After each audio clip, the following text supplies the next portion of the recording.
Of Christmases Long, Long Ago is my new book arriving for the 2025 Christmas season. Find out what Christmas was like centuries ago. Sneak preview, it was weird and spooky and rowdy, kind of gross sometimes. Find it wherever books are sold in hardcover from Lions Press and audiobook from Recorded Books. It's Christmas as you've never seen it before, and it makes a great gift.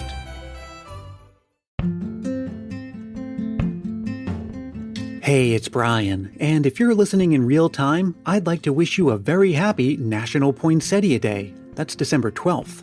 And if you've ever wondered how poinsettias became more or less the official Christmas flower, well, stay subscribed and keep listening because there's a whole episode dedicated to that very topic hitting your podcast feed in a few days. And with just under 2 weeks to the big day, we have plenty more backstories to your favorite Christmas traditions and Christmas memories from listeners just like you. But today is a little surprise episode, as I like to do when I have something special to share. I recently took a trip down memory lane with my new friend Mark Voger. He's the author of Holly Jolly, celebrating Christmas past in pop culture. I figured that's right up our alley here at Christmas Past, so I'm delighted to share our conversation here with you. Just a heads up that it was recorded over Zoom and, well, it sounds like it. But before we get into it, let me remind you that I would love to send you a handwritten Christmas card and an official Christmas Past sticker. All you have to do is rate and review the show on Apple Podcasts and then reach out to me with your mailing address. Contact me at christmaspastpodcast@gmail.com for more. Let me also remind you that there's still time to share a Christmas memory to appear in an episode. If you've been listening to the season so far, you'll know that I pre-recorded most of my episodes months ago, and that all of the listener-submitted memories will appear in special compilation episodes like the one that came out on December 9th. Well, I'm just over the moon excited to let you know that there will be more episodes just like that between now and the big day. At least 2, but maybe as many as 4, and I want yours to be among them. All you have to do is record a voice memo into your phone and send it to christmaspastpodcast@gmail.com. Just keep it reasonably short, clean and family friendly, and be sure to say your name and where you're from. And finally, come on over to christmaspast.media and check out the definitive directory of Christmas podcasts. It's right there on the homepage, and it's a listing of about 180 Christmas podcasts. There's sure to be something new for you to liven up your Christmas playlist. Well, I'll come back at the end to wrap up and say goodbye, but for now, please enjoy my conversation with Mark Voger. Hello and welcome. It's yours truly, Brian Earl here, coming to you from the all-new Christmas Past headquarters in wonderful Willow Glen, California. You know, when it comes to Christmas, there are a lot of words people use to describe it, the warmth, the magic, but for someone like me and my guest today, nostalgia would rank high on that list as well. There's nothing that can create feelings of nostalgia quite like our favorite day of the year, and it happens to be the subject of an all-new book. I'm holding up a copy here called Holly Jolly, and I'm very happy to welcome the author of that book, Mark Voger. Welcome to Christmas Past. Brian, thanks for having me. I hope I get invited back again sometime. Oh, most certainly. I would imagine so, because there's so much to go through in this book. And this is, you know, what the kind of book that I grew up with around Christmas time. They'd always be on my coffee table. And I suppose that you could read it cover to cover, but you could also do it like I've been and just, you flip open to any page and there's just really something interesting that you can sort of, you know, go back and forth. And almost every time you open the book, there's just something new and fun to hang out with for a little while. Why don't you tell us how this book came about? Well, it's the third in a series of pop culture histories that I've done. The first one was called Monster Mash. It was about the monster craze of the 60s. And then the second was called Groovy, which was about psychedelia of the 60s into the early 70s. So this seemed like the next logical topic because I designed the books as well. So I'm trying for something visual, as you know, something like eye candy rich. And also just a rich topic that really permeated pop culture. And I can't think of a topic that inspired more media and than Christmas. There's Christmas movies and music and animation, food, stained glass windows, anything you can think of. Little Debbie's Christmas tree cakes. I mean, it's so much has sprung out of Christmas. Well, I want to let everyone listening on the podcast know that if you'd like to see what I'm seeing, you can check this out as a video on YouTube. And for our YouTube watchers, if you just want to listen to it, that's fine too. You can find it on the main Christmas Past podcast feed. So for those on the audio only, I'll do my best to describe what the people who can see this are seeing. But what Mark has done is prepared 5 of, I guess we'll call them nostalgia triggers from the book that we're going to go through one by one. And so the first one is I'm going to open up to, it's right here on page 35 of the book, and that is the Babar cartoon. Babar is our Santa's helper. Now, Mark, Babar is one of those things that I'm familiar with. I'm sure I've encountered it at one point or another. It's just not something I grew up with, right? I think it's something I sort of discovered later on. So help me out here. What is who was Babar, and what is this special? Well, Babar was of course a big cartoon elephant who was a king of a fictional country, and he was created by the writer artist was Jean de Brunhoff, but it was actually his wife Cecile who created the character. Very interesting origin story. She created it as a bedtime story that she told their two sons, Matthew and Laurent. And they loved it, and their father was an illustrator. So eventually the boys asked their father to illustrate the story. And it wound up turning out so well that Jean decided to make it into a children's book. And that came out way back in 1931, the first Babar story. And with the book that's Christmas related, came out 10 years later in 1940, but he had been gone for 3 years. Jean de Brunhoff died in 1937, and what happened was he had done the Babar story, Babar and Father Christmas, for a newspaper, and he did it in black and white, just the ink drawings. Perhaps he did want to expand it into a book later, or actually do it as a book later. But he passed away, and so posthumously the coloring was added, and somebody did a very beautiful job, very faithful to Jean de Brunhoff's style, ink and then watercolors, or what appear to be watercolors to my untrained eye, and it's a sweet story. And Brian, sometimes I put myself in the mind of people back then, thinking there's never going to be another Babar book because Jean de Brunhoff passed away, and then just in time for Christmas, 3 years later, there's a Babar and Father Christmas book, and so it's like a Christmas miracle. Mm-hmm. Do you happen to have a copy of the book for yourself? Yes, I do. Not first edition, but I do have it, and because I have a very healthy collection of Christmas media, and but for Holly Jolly, I did get stuff just for it. Like the cover is from a 1958 comic book, and the back cover is a Bijou Santa Claus doll that I actually bought for that purpose. And yeah, I made sure and get Babar. And the reason I picked it for our nostalgia trigger, as you say, is because it's off the beaten path. As you say, like The Grinch by Dr. Seuss is much more familiar, and of course, Golden Books, Rudolph the Red-Nosed Reindeer. But and even even some of the other Golden Books. But Babar is like a little more receded into the past, and I just thought it was a really sweet story. And I noticed there are a lot of stories, or maybe not a lot, but several stories, at least from my experience, that are maybe aren't popular here in the States, right? Like I know in England, Raymond Briggs' The Snowman is just, that's like Rudolph the Red-Nosed Reindeer to them. Whereas here, it's more like a specialty interest. Is Babar, is it more of like a British thing or an American thing, or like where is that most popular? I'm really not sure. Perhaps France. I mean, I'm really not that sure. But I do have. I'm older than you. I'm 62. I do have faint memories of seeing him around. Maybe other kids' houses. I know we didn't have a Babar book where we are, but it is true. If a book like Holly Jolly were done from the point of view of a Brit, it would be different. This is mostly an American view, but there's a lot of Anglophilic geeking out. There's a lot of like Dickens, and a lot of like Christmas crackers. There's stuff in there that because a lot of our Christmas culture did come across. Like it went from Germany to England, and then at the turn of the century, the last century, it hopped the pond over here to the States. Well, speaking of Americans, there is one American I'm thinking of without whom we couldn't imagine Christmas that we know today, and that, of course, is Bing Crosby.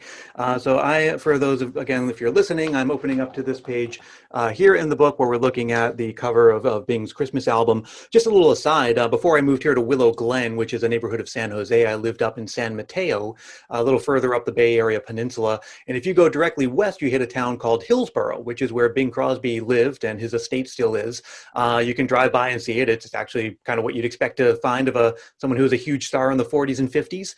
And like you really just cannot get through Christmas without listening to White Christmas, without watching the movie, and so on and so forth. So let's just talk a little bit about Bing Crosby. You want to start with the album? Oh well, sure. The song itself, "White Christmas," it still stands as the biggest Bing Crosby version as the biggest selling record, and he first sang it on Christmas Day in 1941 over the radio, and of course that's December 1941, so it's only weeks after the attack on Pearl Harbor. So a lot of Americans were thinking about having to go overseas to defend America, and so the lyric, just like the ones I used to know, was very resonant, and as the war dragged on, its popularity just kept renewing itself around Christmas time, and again the boys were thinking of home, and I think what's interesting about that song and about Bing Crosby singing that song is that, well, he sang it more or less the rest of his career, but he sang it in a movie called Holiday Inn, which was his co-star was Fred Astaire, so there's the dream team. And no surprise here, but Fred Astaire played a dancer, Bing played a singer, but they both cross over to each other's comfort zones. But it's a real neat movie, and Bing sings White Christmas in it actually twice. And then, but then the biggie was 1954, the VistaVision color big musical directed by Michael Curtiz, White Christmas, with Danny Kaye as Bing's cohort. And then the love interests were Rosemary Clooney, aunt of George Clooney, and Vera Ellen, she of the freakishly long legs, and she could do anything with them. She tapped with inhuman precision, and it's heartwarming. And then finally, when you get to the literally to the end of Bing's life, he sang that duet with David Bowie for television of Little Drummer Boy and Peace on Earth. And just the neat thing about that is he bridged generational gaps. He didn't have much time. He died a little more than a month later after playing golf. And so we did, and he did sing White Christmas in that special, not with Bowie, but he wrapped up that special with that one last version of White Christmas. Mm. And I've been meaning to cover Bing Crosby. As a matter of fact, I've been trying to get in touch with his estate over in Hillsboro to get an interview. And one of the things I personally find interesting about him was that when he really was starting to become popular, a new kind of ribbon microphone was coming onto the market that allowed the singer to get very close to it and sing sort of a little bit lower. And that's part of his signature sound, that just smooth, mellow, relaxed sound wouldn't have been possible were it not for the microphone technology of the day. And so, you kind of think that singers making use of things like auto-tune and all of that is like a new thing, but it's been around for a really long time. And on Christmas Past, when I talk about backstories, I really like to get into those little nitty-gritty, surprising details. So maybe in a future season. One thing before we move on, and not to be a wet blanket, but whenever we mention Holiday Inn, I just need to let viewers know that it was Absolutely. a different time back then. There is one scene in it that just, it would not be appropriate for today's viewers. Google it, take it with a grain of salt, but I just kind of feel like if you've never seen the movie, I wouldn't want you to see it and then say, why didn't Brian warn me about that one scene? Yes, and you're referring to the blackface sequence. I am, yep. And it is offensive by today's standards, and there's so much of that. I mean, Judy Garland did it, and Laurel and Hardy and Buster Keaton, and even John Wayne and Jimmy Cagney did blackface scenes, and it's sad, and it's a regrettable aspect of classic movies. Mm. Yep, and I was mentioning this to someone else the other day. One of the things I do during the off season is I'll narrate classic Christmas fiction, and a lot of the same stuff comes up. And the story will seem to be fine for like halfway through, and then all of a sudden there'll just be some choice language where you're like, okay, I guess we're moving on from that. That's just sort of what any area of history that you focus on, there's going to be those kinds of elements, and so I just try to help people navigate around them in the way that makes sense for them. Right on, sure. So let's move on to a movie that I've never seen before, but it's about someone I've heard of, and that's Santa Claus. So again, if you are watching, you can see, but if you are on the podcast only, I'm opening up to a page where I'm looking at a movie poster, and it's a movie poster of a movie called Santa Claus that was made in Mexico. So you're just going to have to help me out a lot on this one. Why don't you just dive in? Okay, I highly recommend the Mexican Santa Claus. It came out in 1959. It is weird, and it's available. It was basically the way it started. I'll try to wrap it up, Brian. Is it was sort of almost false advertising. They almost advertised it like it was a Disney movie, an enchanted world of make believe. But it was like this brain twisting material. It was directed by the Mexicans. Did a lot of the Mexican studio, Azteca Films, did a lot of horror movies. And a director named Rene Cardona, one of my favorite directors, did Santa Claus. But he also did all these like wrestling people versus monsters, like, Las Luchadoras contra la Momia, so some of his horror sensibilities crept into Santa Claus. So there's a scene of hell, and there's devils wearing red robes. Actually, they're robes that almost look like KKK robes, only they're red, and they're walking through fire and brimstone, and the devil is commanding the devil is commanding a devil named Pitch to go to Earth and coerce the children into doing bad things. So it's and then hilarity ensues. But it's so twisted. Santa Claus actually uses sleeping powder to make sure that the children stay asleep while he's doing his Christmas Eve deliveries. And instead of elves, his workforce are it's like a sweat house, a sweat factory. It's children from all over the world that are helping to make toys for him, and it's just really weird and weird and wonderful. And if you have had like too much eggnog and cookies and your glucose levels are going kablooey, this is the perfect movie to watch. Well, it sounds like it. And you said it's one of those things you can find on like YouTube or archive.org or someplace like that. Sure, it's on YouTube, and like I said, it's charming. Just it's almost like if you like Plan 9 from Outer Space, Mm-hmm. if you tend to like cult movies, Santa Claus, 1959. Well, let's move on to movies that I have seen. And those are, of course, the several animated shorts that I kind of grew up with. And every now and then I'll go on YouTube and find one of those compilations. So again, if you're listening, I'm opening up to this page here that has a bunch of these animated shorts, like from Disney, Warner Brothers. And there are a lot of older ones that I'm not even sure who makes them. And I don't know if you're like me. One of the things that I always notice when I watch those old ones is just the quality of the animation, right? Like where each of those, like the frame rate was higher, the quality of the illustrations was higher. And I'm always surprised looking at it through modern eyes that like they figured all this stuff out like back in the 20s and 30s, like this really sophisticated animation stuff. And one of the first practical applications was to create Christmas content. So is there one in particular that you wanted to dive into?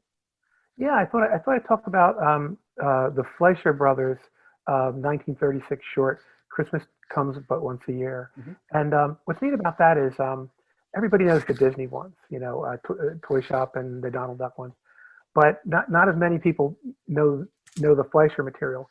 But they're the guys that did the early Popeyes that you see sometimes that are black and white, and you just watch them and you're like, what is this? The Betty Boop cartoons and Coco the Clown, like just really weird stuff.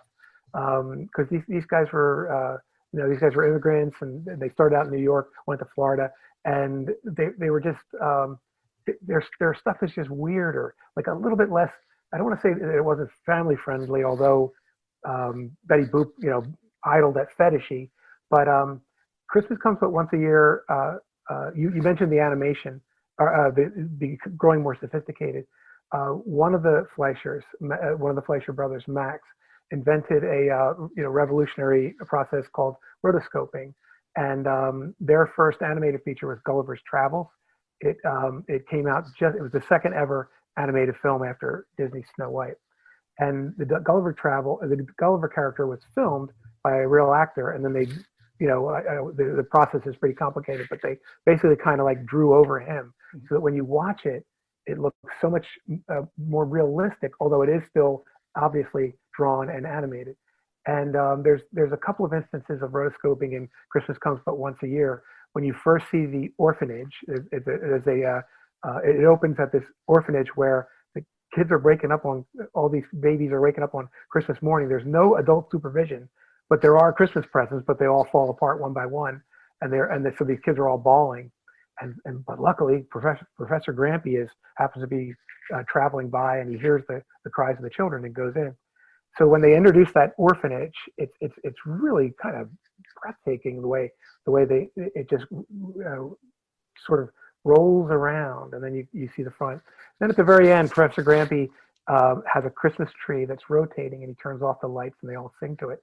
And again, it's rotoscoping, so it really has this weird, like, it's realistic, but it's cartoony at the same time kind of a look. And I know exactly the scene that you're talking about. It's the opening shot where it almost looks like a crane shot, where you're getting like this full like 3D, the camera's going around the building. And I remember the first time I saw that, this was maybe 10 years ago, I saw it on YouTube. I'm like, there's no way that like they drew, like how? Because it is, like you said, it's just so perfect. It's like one of these swooping like Steadicam kind of shots. And it just really sells it and just creates a sense of realism. And like, I'm always surprised that something like that was even possible when it was possible.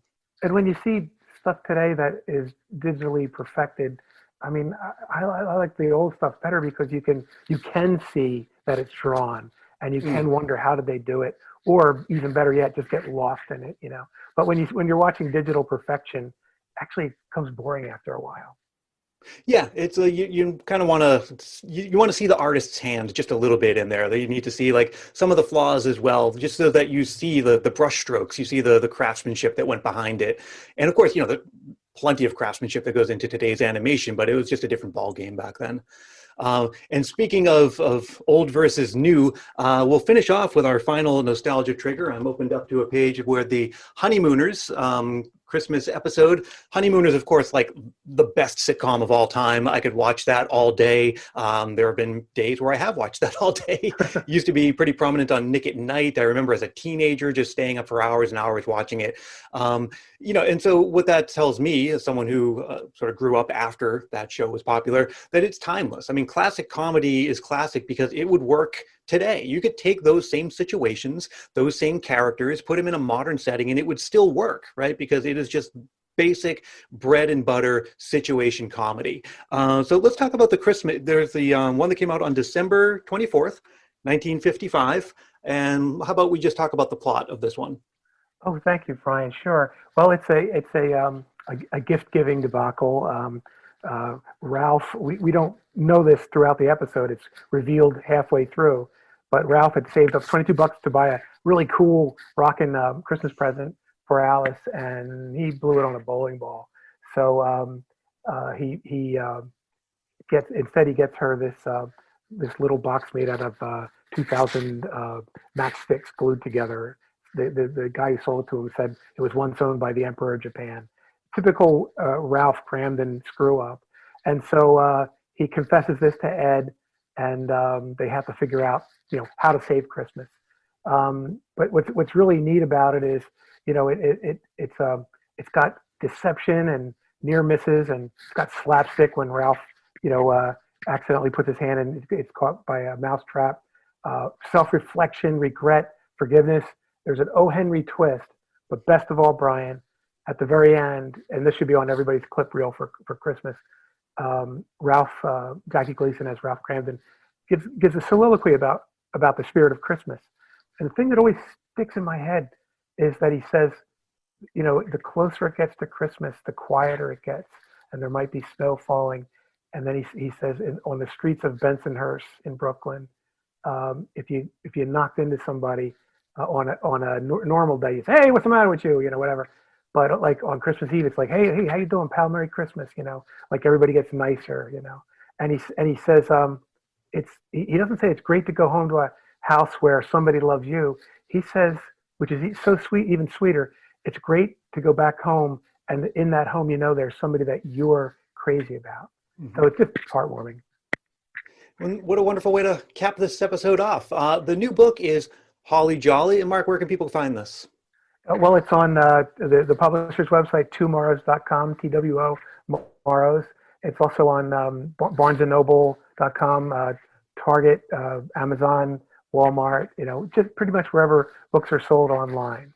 As they used to say in the commercials, wherever fine books are sold. So the book is Holly Jolly. It's brought me many hours of pleasure here at the Christmas Past headquarters, and I think it might for you as well. So be sure to pick up a copy for that. And be sure to check back on a future episode because, like Mark said, I have a feeling he's going to be coming back soon to talk about more of the content we find in Holly Jolly. And for those of you who are listening, you're not seeing what I'm seeing, which is a Humpty Dumpty coming into the shot. What's the story behind that? Oh, he's just really cool. I think he's on my cover. Yeah, I stuck him on there, and he's a full page inside. So he's just really cool. You can always find weird Christmas stuff from a half century or more ago. It's great. Yeah, for sure. Well, Mark Voger, thank you so much for joining me on Christmas Past, and a Merry Christmas to you and yours. Thank you, Brian. Take care of yourself.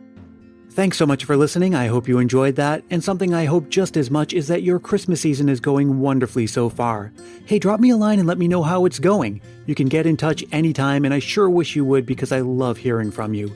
You can reach me anytime at christmaspastpodcast@gmail.com or connect on Facebook, Twitter, and Instagram. And if you haven't yet joined the private Christmas Past Facebook group, come on by and do it today. We celebrate all year. If you're listening in real time, I'll be back with an all-new episode tomorrow. And just between you and me, this was my favorite one of the season to write. It's the backstory to one of your favorite Christmas traditions, and I'm excited to share it with you. Until then, let me remind you as always that Christmas Past is produced in wonderful Willow Glen, California by yours truly, Brian Earl. And please remember to stay safe and healthy, look out for one another, and may your days be merry and bright.